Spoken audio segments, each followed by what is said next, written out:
Hello मेरे प्यारे दोस्तों, वेलकम टू नीट पे जीत सीरीज ऑफ लर्नो हब। तो मैं हूं Shubham from लर्नो hub, the free learning platform, जहां पर आप फिजिक्स, केमिस्ट्री, मैथ्स, बायोलॉजी सब कुछ पढ़ सकते हो, वो भी absolutely for free at learnohub.com। तो चलो शुरू करते हैं।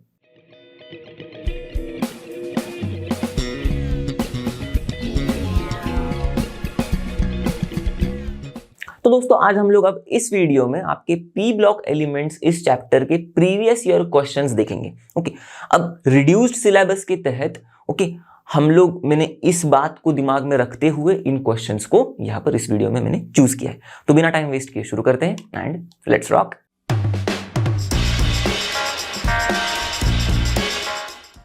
चलो, तो ये रहा आपके स्क्रीन के ऊपर पहला सवाल। Amongst the given options Which of the following molecules या फिर ions act as Lewis acid।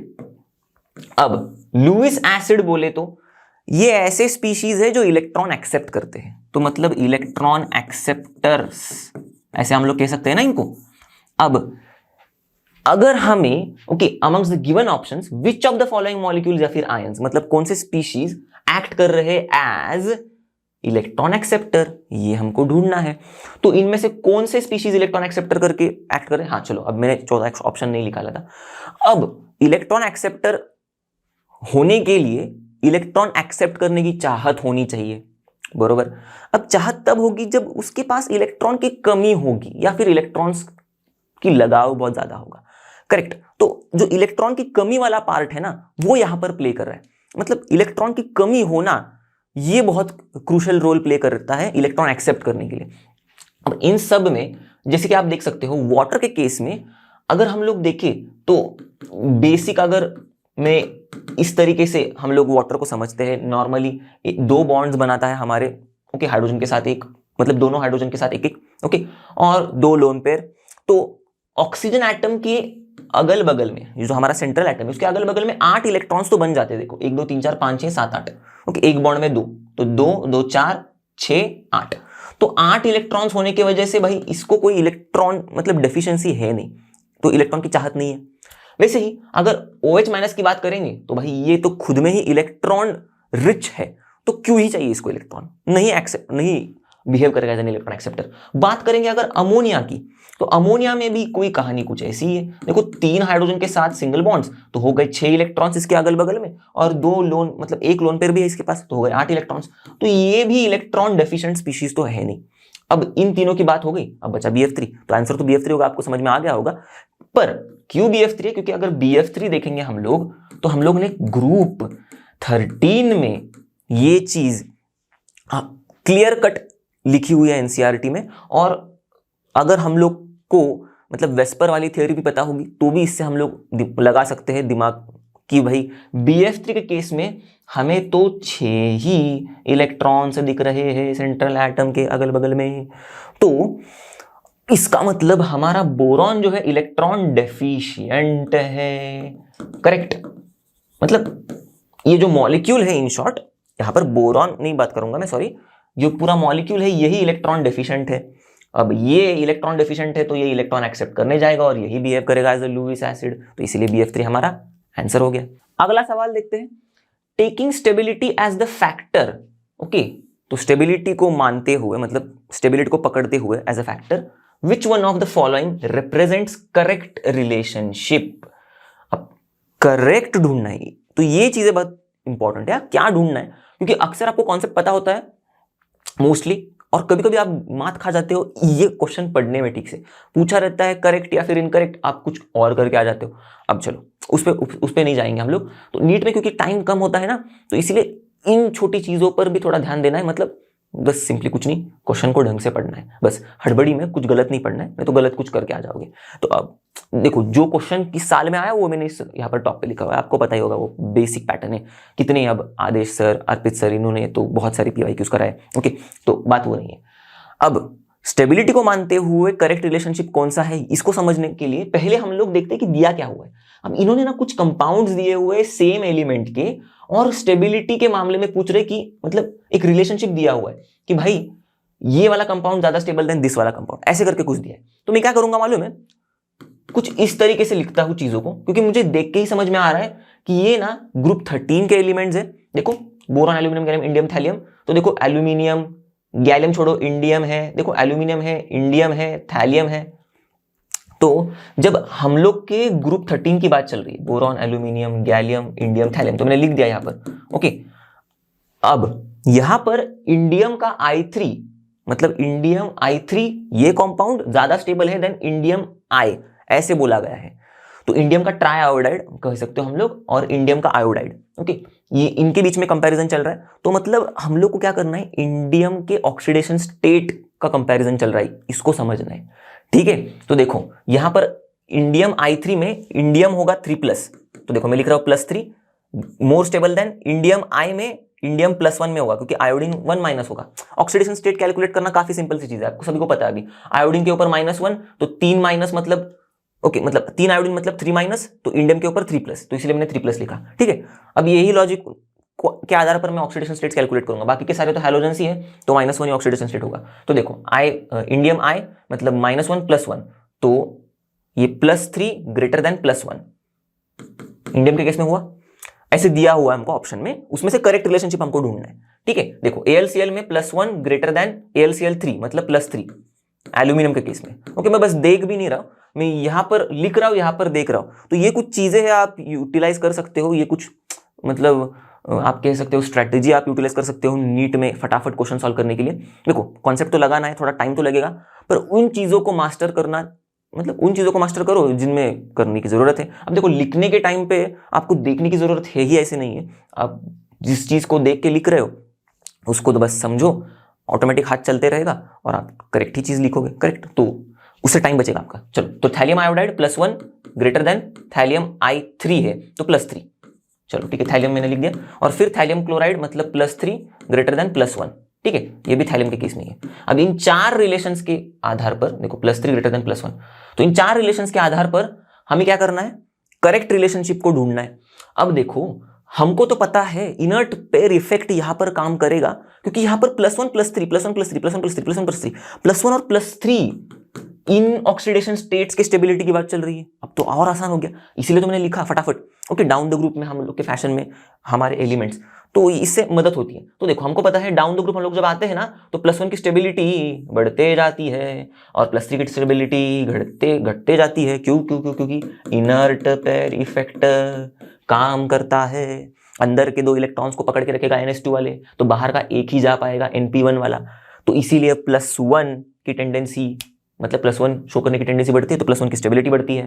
Logic समझ में आ गई बात? बहुत बार पढ़ चुके हैं हम लोग ये इनर्ट पेयर इफेक्ट वाली चीज। ओके, हर एक ग्रुप में पढ़ चुके, तो वही लॉजिक बनेगा। अब देखो नीचे नीचे आने पर नॉर्मली हमको दिख रहा है, देखो एक बेसिक कंपैरिजन हम लोग को समझ में आता है। देखो एल्यूमिनियम के केस में, ओके, गैलियम अपने इंडियम के केस में, थैलियम के केस में दिख रहा है हमको कि देखो एल्यूमिनियम का जो अब यहां पर दिया जाएगा, देखो एक एक करके हम लोग कंपेयर करेंगे। तो इंडियम का +3 मोर स्टेबल देन +1। ठीक है, तो दिख रहा है क्या हम लोग को, इंडियम का +3 इतू सी चीज, इतू सा पार्ट दिख रहा है, मोर स्टेबल देन +1? बिल्कुल नहीं, ये हमारे कुछ फिगर से एनालॉजी खा ही नहीं रहा है। ओके, तो ये तो गलत है। ओके, दूसरा एल्यूमिनियम का +1 मोर स्टेबल देन +3, तो एल्यूमिनियम का +1 मोर स्टेबल देन +3 नहीं है। देखो +3 वाला जो पार्ट है वो कुछ ज्यादा ही, मतलब +3 यहां पर ज्यादा स्टेबिलिटी है, +1 की कम दिख रही है हमको। फिगर के साथ थोड़ा एनालॉजी करके भी आप क्वेश्चन को सॉल्व कर सकते हो। ओके, तो देखो नहीं हो रहा है, करेक्ट। वो एक बेसिक मतलब लॉजिक दिमाग में आपके होना चाहिए। इनऑर्गेनिक में वैसे तो बहुत सारी डिविएशन हम लोग देखते हैं, पर एक बेसिक फ्रेमवर्क आपके दिमाग में है तो आप चीजों को क्लैरिटी से सॉल्व कर सकते हो। अब थोड़ा सा एम्बिग्यूटी जरूर लगेगा आपको, पर जब राइट आंसर हम लोग देखेंगे ना तो आपको समझ में आएगा हाँ सर करेक्ट बोल रहे हैं। क्यों, देखो ओके, थोड़ा सा एम्बिग्यूटी है ना इसमें, चलो ठीक है, फिर भी मैं इसको गलत बोल रहा हूं, समझ में आएगा क्यों। बाजू में ऐसे बॉक्स करके रख रहा हूं, ओके, क्योंकि ये पोर्शन में हम लोग को थोड़ा सा लग रहा है कि शायद गड़बड़ हो। अब देखो थैलियम के केस में +1 इज मोर स्टेबल देन +3। देखो +1, ओ पार्ट देखो कितना इसका, इज मोर स्टेबल देन +3। हाँ भाई बिल्कुल है, करेक्ट। तो ये तो करेक्ट रिलेशनशिप है, तो हमारा आंसर तो यही होगा। और वैसे भी नीट में हमको एक ही करेक्ट आंसर होता है हमेशा, बस बात बन गई, तो करेक्ट आंसर मिल गया। अब इनकरेक्ट तो ये मतलब थोड़ा एम्बिग्यूटी में था, तो ये तो इनकरेक्ट ही है हमारा। क्लियर, ये एकदम एग्जैक्ट क्लैरिटी में आ रहा है हमको।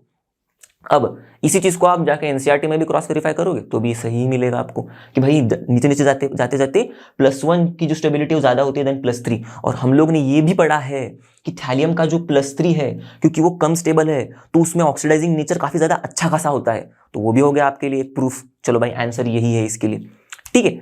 अब मैं बता रहा हूं अप्रोच कैसे रखना है, थोड़ा एलिमिनेशन मेथड वाला भी चीज इनऑर्गेनिक में यूज करना पड़ेगा, ओके, क्योंकि सारी चीजें एकदम परफेक्ट लॉजिक पर नहीं चलती, ओके। इसका एक मुजाहिरा आपको आगे में दिखाऊंगा। चलो यहां पर तो ठीक है, समझ में आ गई बात। अब +3 ग्रेटर देन +1 मतलब +3 की स्टेबिलिटी ज्यादा देन +1, ये तो उल्टा बोल रहे हैं ना। +3 की स्टेबिलिटी, ओके, थैलम के केस में, +3 की स्टेबिलिटी मोर देन +1, तो थैलम के केस में +3 की स्टेबिलिटी मोर देन +1 कुछ एनालॉजी नहीं खा रहा है, करेक्ट। ये तो गलत ही है, करेक्ट। तो समझ में आ गया होगा आपको, सही आंसर ऑप्शन नंबर 3।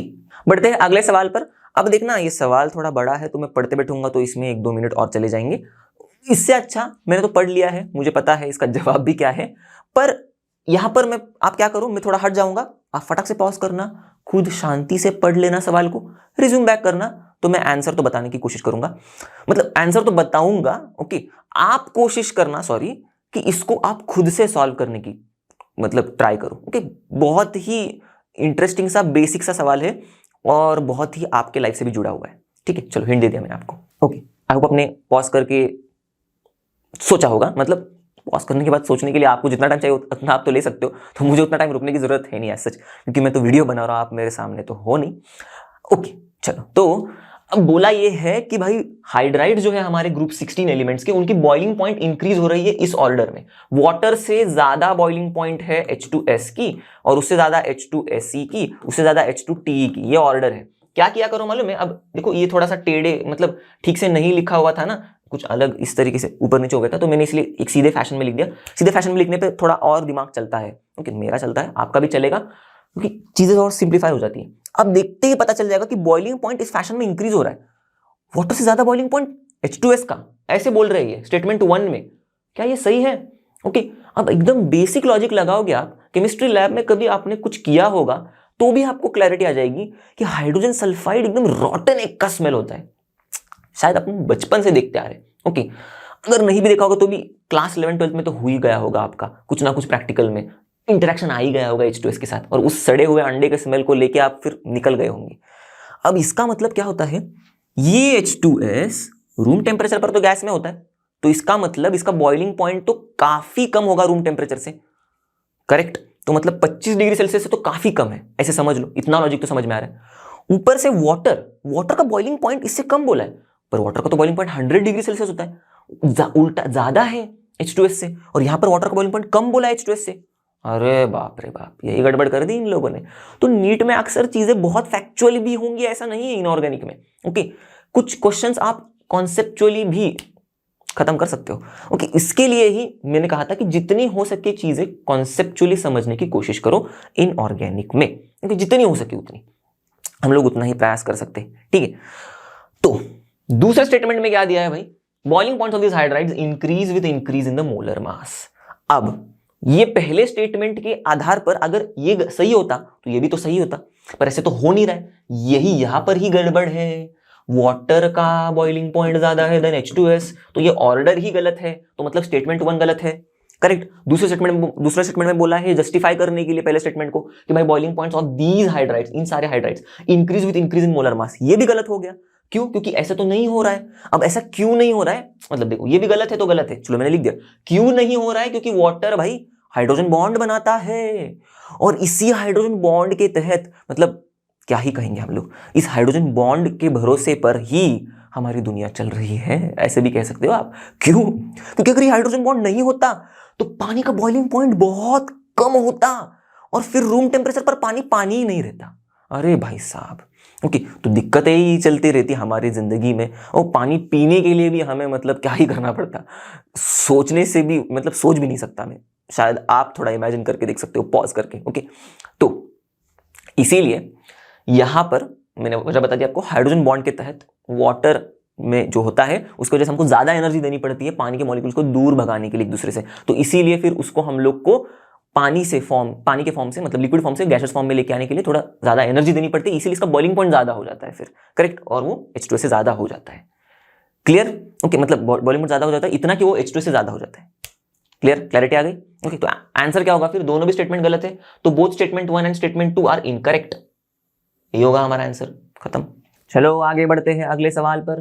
तो noble gases are named because of their inertness towards reactivity, ठीक है, ओके। बरोबर बात चल रही है। इसीलिए ये इनर्ट होते हैं, इसीलिए हम लोग मतलब नोबल गैसेस को नोबल बोलते हैं। पर कहानी ये नहीं है, क्वेश्चन में पूछा है कि identify an incorrect statement about them, तो ये बस गुमराह करने के लिए दिया हुआ है, वो छोड़ दो बात यहां पर ही। ओके, मतलब वो तो पता ही है हमको। बोला क्या है कि आइडेंटिफाई करो incorrect statement about noble gas. अब ये हुए स्टेटमेंट में से बस इनकरेक्ट कौन सा है वो ढूंढना है। तो देखो, noble gases are sparingly soluble in water. हाँ, यस, होते हैं, बहुत कम ही सोल्यूबल होते हैं। ओके, तो आपने अगर ग्रुप 18 का हम लोग ने वीडियो देखा, मतलब ग्रुप 18 एलिमेंट्स जो है हमारे, उनका मैंने जो वीडियो में कवर किया है उस चीज में मैंने आपको बताया है ओके कि noble gases are sparingly soluble in water, बहुत कम होते हैं सोल्युबल। दूसरी चीज, noble gases have very high melting and boiling points. अरे ये कब से होने लग गया? क्योंकि मैंने तो ऑलरेडी बताया था कि ये नोबल गैसेस के होते हैं low melting and boiling points. Low, correct. क्यों होते हैं ये भी बताया था। क्यों? क्योंकि इनके बीच में बहुत वीक फोर्स ऑफ अट्रैक्शन है, वीक डिस्पर्शन फोर्सेस है, तो इसीलिए इनको दूर लेके जाना आसान है। तो कम हीट करने पर ही ये स्टेट बदल देते हैं, हमारे सॉलिड से लिक्विड तो मतलब लो मेल्टिंग पॉइंट, और लिक्विड से गैस मतलब लो बॉइलिंग पॉइंट। लॉजिक समझाया था मैंने आपको। तो ये तो गलत दिया हुआ है, Nobel gases have very high melting point and boiling points, wrong. तो यही इनकरेक्ट है, तो यही अपना सही आंसर भी है। बोला तो वही है ना, identify incorrect statement about them. अब बाकी के दो इनकरेक्ट क्यों नहीं है वो देखते हैं सिर्फ। ओके, आंसर तो हमको मिल गया। Nobel gases have week dispersion forces, यही तो कहानी है, यही तो रीजन है इनके लो मेल्टिंग और बॉइलिंग पॉइंट का, तो ये तो सही है, इनकरेक्ट नहीं है फिर। और Nobel gases have large positive values of easy, large positive values of easy, मतलब बहुत ज्यादा एनर्जी एब्जॉर्ब करते हैं टू गेन इलेक्ट्रॉन। बिल्कुल सही, करेक्ट। बहुत ज्यादा एनर्जी देनी पड़ती है इलेक्ट्रॉन गेन करने के लिए, तो ये भी सही है, तो ये भी इनकरेक्ट नहीं है। तो इनकरेक्ट हमको मिल गया, हमारा आंसर ऑप्शन नंबर 2। चलो देखते हैं अगला सवाल। अब यहां पर भी वही कहानी है, स्टेटमेंट दोनों भी दिए हुए हैं, तो मैं सेम चीज आप खुद को पॉज करके एक बार पढ़ लो फटाफट, उसके बाद हम लोग मतलब रिज्यूम बैक कर लेंगे, ठीक है। ओके, आई होप आपने पॉज किया होगा, पढ़ लिया होगा, कोशिश की होगी सॉल्व करने की। ओके, क्योंकि मैं आपको बता रहा हूं कई सारी चीजें हैं ओके जो हम लोग पढ़ चुके हैं ऑलरेडी, तो आप खुद से कोशिश कर सकते हो क्वेश्चंस को सॉल्व करने की। अगर नहीं हो रहा है तो मैं तो हूं ही, रिज्यूम बैक करने पर आप तो मेरे साथ क्वेश्चन सॉल्व कर ही सकते हो। क्लियर? तो स्टेटमेंट 1 में क्या दिया है, acid strength increases in the order, इस ऑर्डर में गिवन एज HF से ज्यादा HCl, HCl से ज्यादा एसिड स्ट्रेंथ HBr की, उससे ज्यादा है HI की।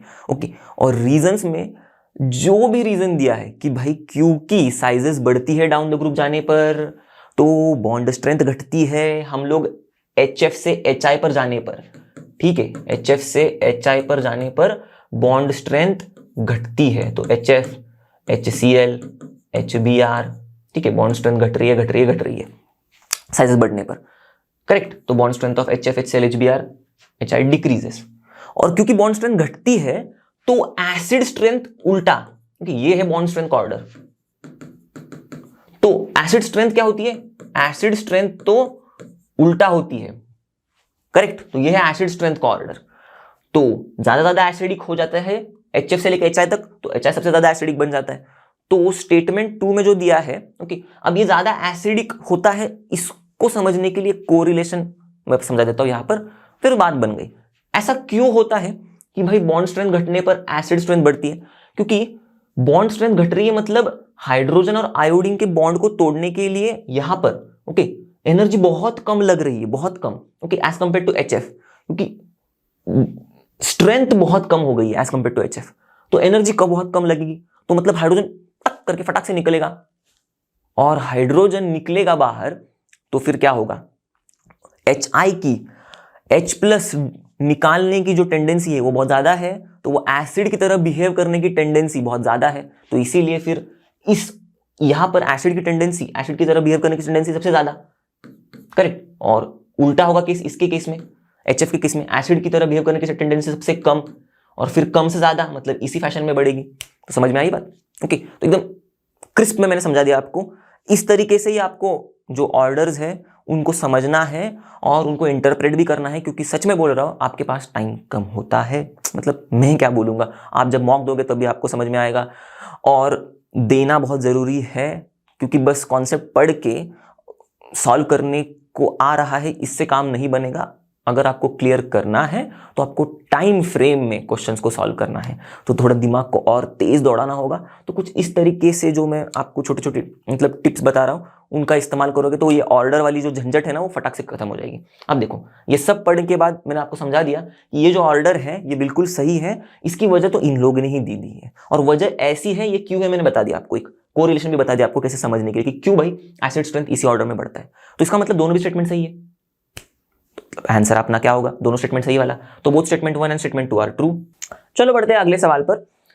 बहुत ही सिंपल सा है, मतलब छोटा सा सवाल है, पर लॉजिक लगाना है हमको थोड़ा बहुत, और थोड़ी सी एम्बिग्युइटी भी नजर आती है कुछ चीजों में, पर फिर भी अब इनऑर्गेनिक है तो थोड़ी बहुत आएगी, थोड़ी बहुत एक्सेप्शनल बिहेवियर आएंगे। मैंने आपको समझाया था, वो फिलोसफी समझाई थी कि सारी चीजें एकदम परफेक्टली लाइंड अप नहीं रहेंगी इनऑर्गेनिक में, क्योंकि भाई 100 एलिमेंट्स है तो उनके अलग अलग प्रॉपर्टीज होंगे, अलग अलग बिहेव करने के तरीके होंगे, तो थोड़ा बहुत ही एक दूसरे के साथ मेल खाएंगे और कुछ कुछ चीजें अलग दिखाएंगे अपनी, क्योंकि भाई 100 इंसानों की प्रॉपर्टीज अलग होंगी तो 100 एलिमेंट्स की क्यों नहीं होंगी, करेक्ट। तो यहां पर भी वैसी है, देखो which of the following oxide is amphoteric in nature बोला है। अब इनमें से कौन सा एम्फोटेरिक है, तो ये सारे ऑक्साइड्स हमको दिख रहे हैं, ये डाइऑक्साइड है, सबसे पहली बात देख के पता चल रहा है, CO2, GO2, SiO2, SNO2। अब डाइऑक्साइड्स भी कौन से एलिमेंट्स के, कार्बन, जर्मेनियम, सिलिकॉन, टिन। तो carbon, silicon, germanium, tin, lead group 14, तो मैं लिख देता हूं carbon, silicon, germanium, tin, okay, lead, ये हो गई ग्रुप 14 के एलिमेंट्स। एक बात है, ये ऑक्साइड्स हैं, पूछा है उनके नेचर के बारे में, तो मतलब एसिडिक, बेसिक, ये नेचर हम लोग ने कुछ समझा था उसमें इसके बारे में कुछ कहानी चल रही है। अब एम्फोटेरिक नेचर मतलब दोनों भी एसिडिक और बेसिक नेचर है, ऐसा वाला ऑक्साइड कौन सा है पूछ रहा है हमसे। तो इसके लिए पहले एसिडिक और बेसिक नेचर का वेरिएशन कैसे हो रहा है ये थोड़ा बहुत अगर हम इंटरप्रेट कर पाएंगे ना तो आंसर तक थोड़ा जल्दी पहुंचेंगे हम लोग। ओके, तो देखना, कार्बन है नॉन मेटल, हमको पता है, ये सारे दोनों भी है मेटलॉइड्स, सिलिकॉन और जर्मेनियम, और फिर यहां पर नीचे टिन और लेड है हमारे मेटल्स। ओके, मैं यहां पर लिखता हूं मेटलॉइड्स, ये है मेटल्स। अब हमें तो बेसिक इतना पता है कि नॉन मेटल के ऑक्साइड्स होते हैं एसिडिक और मेटल के ऑक्साइड होते हैं बेसिक। तो इसका मतलब डाउन द ग्रुप हम लोग जब जा रहे हैं तो ऑक्साइड का जो नेचर है वो एसिडिक टू बेसिक हो रहा है, करेक्ट। मैंने मेटल्स और नॉन मेटल्स के बेसिस पे बताया, मैंने ये नहीं बताया कि कार्बन के एसिडिक है ऑक्साइड्स और टिन और लेड का बेसिक है। बात सिर्फ जनरल कैटेगरी मतलब जनरल ट्रेंड की चल रही है। अब जनरल ट्रेंड के आधार पर देखेंगे तो क्लियर कट समझ में आ रहा है कि भाई कार्बन का ऑक्साइड थोड़ा एसिडिक ही होना चाहिए, बिल्कुल, ओके। और देखो अब ये हमको थोड़ा लॉजिक से भी पता चलता है कि बचपन से एसिड रेन के बारे में पढ़ते आ रहे, ओके। और एसिड रेन तो हमको पता है कि भाई सल्फर डाइऑक्साइड, सल्फर ट्राइऑक्साइड, इन गैसेस का डिसॉल्व होने के बाद सल्फ्यूरिक एसिड बनता है और हमारे पानी में मिक्स होता है और एसिड रेन आ जाता है। पर जो नॉर्मल रेन वाटर आता है वो भी स्लाइटली एसिडिक होता है। क्या आपको पता है क्यों? क्योंकि एटमॉस्फेयर में जो कार्बन डाइऑक्साइड प्रेजेंट है वो इस नॉर्मल रेन वाटर में डिसॉल्व हो जाता है और कार्बोनिक एसिड बनता है, ओके। पता है हमको, ये देखो वाटर प्लस CO2 H2CO3 बनेगा, यही है कार्बोनिक एसिड। और इस कार्बोनिक एसिड का वाटर के साथ मिक्सचर होने की वजह से थोड़ा हमारा रेन वाटर स्लाइटली एसिडिक होता है, ओके। तो आ करके पानी पीना मत रेन वाटर का, ओके। मैं मजाक कर रहा हूं, इतना भी एसिडिक नहीं होता पर फिर भी ठीक है। अब इसका मतलब हमारा कार्बन डाइऑक्साइड एसिडिक ऑक्साइड है, ओके। ये मैं बताने की कोशिश कर रहा हूं क्योंकि पानी के साथ मिल गई एसिड बना रहा है। अब कार्बन डाइऑक्साइड एसिडिक है तो थोड़ा ट्रेंड के हिसाब से हमको समझ में आ रहा है कि भाई टिन और लेड के ऑक्साइड्स बेसिक होने चाहिए, करेक्ट। और इनके ऑक्साइड्स कुछ बीच वाले नेचर के हो सकते हैं, एम्फोटेरिक वगैरह, पर यहां पर थोड़ा अलग बिहेवियर दिखता है, ओके। कार्बन का पक्का बिल्कुल, ओके, कार्बन का ऑक्साइड जो है बिल्कुल एसिडिक ही है, मैं लिखता हूं यहां पर, ओके। पर इनके साथ साथ ना सिलिकॉन और जर्मेनियम का ऑक्साइड भी एसिडिक ही है, ठीक है। अब रही बात टिन और लेड की ना, तो इनके ऑक्साइड्स जो है ये एम्फोटेरिक है। तो हुआ क्या है, मतलब कि वेरिएशन तो आया है, देखो जनरल ट्रेंड के हिसाब से वेरिएशन आया है फ्रॉम एसिडिक टू बेसिक। क्यों? क्योंकि यहां पर एसिडिक नेचर एकदम ठूस के भरा हुआ है और यहां पर एम्फोटेरिक नेचर है, मतलब थोड़ा एसिडिक है थोड़ा बेसिक है। तो एसिडिक कम हुआ नेचर और बेसिक बढ़ा, तो देखो एसिडिक नेचर कम हुआ डाउन द ग्रुप, और क्योंकि एसिडिक नहीं है अभी ऑक्साइड्स, बेसिक बन रहे हैं, और बेसिक बन रहे इसीलिए बेसिक नेचर बढ़ रहा है। तो देखो यहां पर भी वही दिख रहा है, बेसिक नेचर बढ़ रहा है थोड़ा बहुत, तो लॉजिक वो बनता है, ओके। थोड़ा बहुत जनरल ट्रेंड से मिलता जुल रहा है, पर थोड़ा बहुत ये अपनी भी कहानी खुद के हाथों से लिख देते हैं इन ग्रुप वाले एलिमेंट्स। ठीक है, तो इसी वजह से अब देखो टिन और लेड के ऑक्साइड एम्फोटेरिक, तो हमारे आंसर में क्या है, टिन ऑक्साइड जो है वो है एम्फोटेरिक। क्लियर?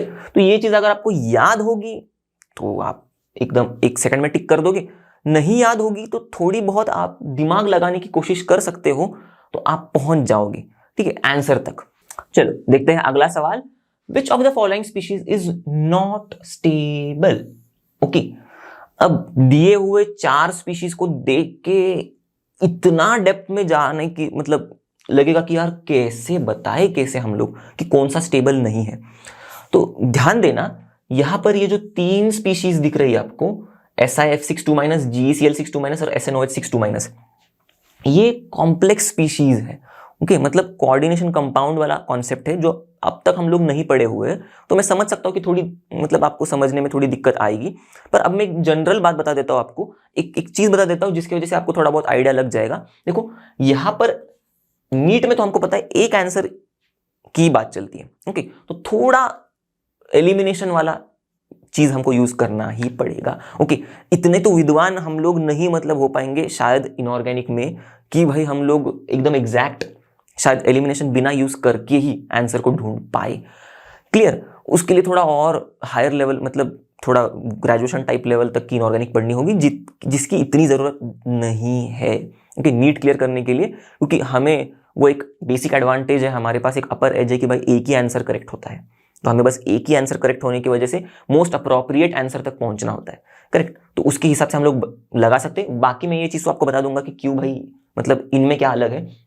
सबसे पहले SiCl62- ये अनस्टेबल है। ओके, तो ये हमारा आंसर है। अब क्यों अनस्टेबल ये बता देता हूं, क्योंकि यहां पर जब कभी यहां पर जो सिलिकॉन है, ओके, वो 4+ ऑक्सीडेशन स्टेट में है। आप कैलकुलेट कर सकते हो ऑक्सीडेशन स्टेट, बेसिक सी चीज है। हम लोग ये पूरे के पूरे आयन पर 2- चार्ज है। ओके, तो अगर आप करके देखोगे तो -6 हो गया क्लोरीन का। ओके, सिलिकॉन का x मानोगे इज इक्वल्स टू -2 हो जाएगा। करेक्ट? तो x -6 correct is equals to -2, तो x इज इक्वल्स टू -2 + 6 हो जाएगा। तो x इज इक्वल्स टू -2 + 6 का होता है, माइनस करेंगे हम लोग तो 4 + 6 मतलब +4, तो x इज इक्वल्स टू +4। तो सिलिकॉन का यहां पर ऑक्सीडेशन स्टेट +4 है। इसीलिए मैं बोल रहा हूं कि सिलिकॉन +4 के अगल बगल में जो क्लोराइड माइनस के 6 आयन्स होंगे वो बेचारे नहीं जगह ले पाएंगे इस सिलिकॉन 4+ के अगल बगल में। ओके, मतलब समझ जाओ, मैंने 2 निकाले इस तरीके से, इस फैशन में अगर हम लोग देखेंगे तो सारे क्लोराइड आयन्स नहीं आ पाएंगे भाई, 6 के 6 उसके इसके अगल बगल में। तो फिर ये कंपाउंड इसीलिए नहीं बनता है, इसीलिए ये स्टेबल नहीं है। Okay, clear? और इसीलिए ये एग्जिस्ट नहीं करता है। बात समझ में आ गई? अब बाकी केस में SiF6 को अगर देखोगे आप तो उसमें भी देखो SiCl62- के हिसाब से SiF62- में सेम सिलिकॉन का हमारा +4 ऑक्सीडेशन स्टेट रहेगा, तो सिलिकॉन +4 इसके अगल बगल में 6F- आयंस अकोमोडेट कर पाते हैं क्योंकि उनकी साइजेस छोटी होंगी। बात समझ में आ रही है आपको? फ्लोराइड आयंस की साइजेस छोटी होंगी देन क्लोराइड आयंस। बेसिक सा लॉजिक है। क्यों? क्योंकि यहां पर फ्लोराइड आयंस में हमारा शेल सेकंड शेल तक ही सीमित है, क्लोराइड आयंस का शेल थर्ड शेल पर भी जा रहा है, तो ionic radius down the group बढ़ती है। Basic logic. वैसे ही जनरल ट्रेंड के हिसाब से तो ये भी वही चीज हो रही है। अब यहां पर इसीलिए SiF6 तो बन रहा है और ये स्टेबल भी है क्योंकि जगह मिल रही है फ्लोराइड आयंस को, तो ये कंपाउंड बन रहा है, मतलब ये कॉम्प्लेक्स स्पीशीज बन रही है। और इसी के हिसाब से ये जर्मेनियम और टिन भी बना लेते हैं, क्योंकि देखो सिलिकॉन, जर्मेनियम, टिन और ये यहां पर भी ये भी सिलिकॉन का ही कंपाउंड है। इन सारों के पास d ऑर्बिटॉल्स है और d ऑर्बिटॉल्स होने की वजह से ये कॉम्प्लेक्स स्पीशीज बना पाते हैं, क्योंकि ये जो इलेक्ट्रॉन डोनेटिंग स्पीशीज है, फ्लोराइड, क्लोराइड, हाइड्रोक्साइड, ये इलेक्ट्रॉन डोनर स्पीशीज है। इन इलेक्ट्रॉन डोनर स्पीशीज से ये इलेक्ट्रॉन पेयर्स के साथ कुछ ऐसे इंटरैक्शन करते हैं, ओके, जो हम लोग कोऑर्डिनेशन कंपाउंड में पढ़ेंगे।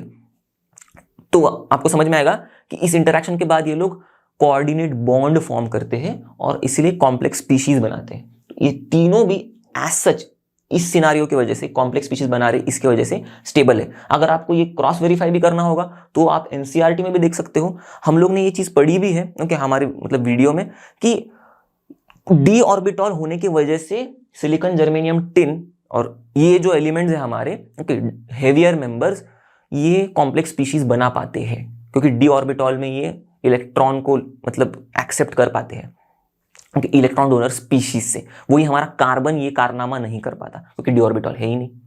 ओके चलो अब देखते हैं अगला सवाल, which is the correct thermal stability order of H2E। Okay जहां पर E क्या है, oxygen, sulphur, selenium, tellurium, polonium.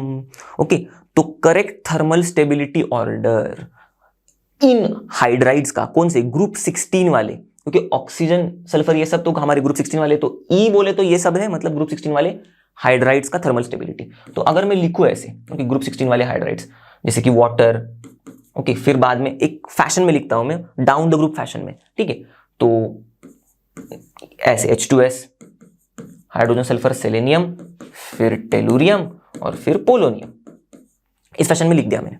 अब थर्मल स्टेबिलिटी की बात क्या है ना मालूम है, अगर हमारे एटम की सेंट्रल एटम की साइजेस बढ़ रही है, जैसे कि यहां पर वाटर के केस में हमारा ये जो हाइड्राइड्स है इनमें हमारा oxygen, sulphur, selenium, tellurium, polonium ये सब सेंट्रल एटम्स है, बीच में है हाइड्रोजन अगल बगल में, तो क्योंकि जैसे जैसे सेंट्रल एटम की साइजेस बढ़ती जाती है ओके तो इनकी थर्मल स्टेबिलिटी जो है वो घटती जाती है।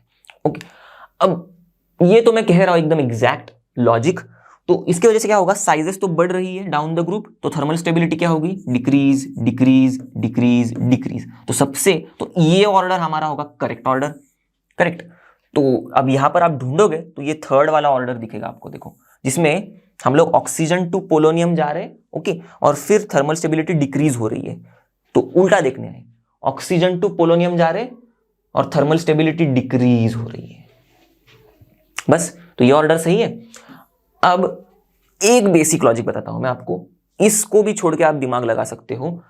यहां पर वाटर की थर्मल स्टेबिलिटी सबसे ज्यादा दिखेगी आपको इस वाले ऑप्शन में, क्योंकि पानी तो है ही थर्मली बहुत ज्यादा स्टेबल। अगर नहीं होता, सोचो अगर नहीं होता, बाकी के ऑप्शंस में अगर आप देखोगे थोड़ा बहुत, तो वाटर की जो थर्मल स्टेबिलिटी है वो पीछे पीछे की तरफ दिखाई दी गई है। ओके मतलब सबसे ज्यादा स्टेबल है H2PO, इसमें भी सबसे ज्यादा स्टेबल H2PO है, और यहाँ पर वाटर तो सबसे लीस्ट स्टेबल है, इस तरीके से लॉजिक से। ओके यहाँ पर वाटर थोड़ा आगे लेके आए पर H2S से कम स्टेबल बोला गया है, तो यही गड़बड़ बाकी ऑप्शंस में की है। तो थोड़ा बहुत एलिमिनेट करेंगे हम लोग तो समझ में आएगा कि ये थर्ड वाला ऑप्शन जो है इस पर हम लोग पहुंच सकते हैं एलिमिनेट करके। ओके थोड़ा बहुत ये समझ के कि भाई पानी की थर्मल स्टेबिलिटी इतनी कम तो नहीं हो सकती फर्स्ट और सेकंड ऑप्शन में जो दिया है उतना, ओके, और फिर H2S से भी कम नहीं होगी। ओके ये थोड़ा एम्बिग्यूटी वाला है पर फिर भी नहीं कम होगी ऐसे लगेगा आपको, पर थर्ड ऑप्शन जो है हम लोग का, अगर आपको लॉजिक एकदम एग्जैक्ट पता है तो फटाक से एकदम थर्ड ऑप्शन पे आप पहुंच जाओगे कि भाई साइजेस बढ़ते बढ़ते थर्मल स्टेबिलिटी घटते जाती है, करेक्ट। तो देखो साइजेस बढ़ रही है ऑक्सीजन से पोलोनियम, तो थर्मल स्टेबिलिटी घटते जाती है, बस। तो ये रहा अपना थर्ड ऑप्शन करेक्ट। इसी के साथ दोस्तों हम लोग इस वीडियो के एंड पर आ गए हैं। आई होप हम लोग ने जो भी चीजें मतलब जो भी सवाल यहाँ पर सॉल्व किए आपको समझ में आए होंगे, और मेरा आपको एक मतलब एडवाइस है कि आप और कुछ ज़्यादा क्वेश्चन सॉल्व करने की कोशिश करना। हमारे नीट के अगर मतलब जो रिड्यूस सिलेबस है उसके आधार पर क्वेश्चंस आप ज़्यादा से ज़्यादा सॉल्व करने की कोशिश करना, ताकि एग्जाम में आपको जो क्लैरिटी आएगी, कॉन्सेप्चुअल क्लैरिटी क्वेश्चन सॉल्व करने में, वो और ज़्यादा होगी। ओके तो जैसे कि आप सभी को पता है लर्न नो मतलब फ्री है पर बेस्ट है। तो मिलते हैं अगले वीडियो में, तब तक के लिए stay tuned, bye bye and have a great day.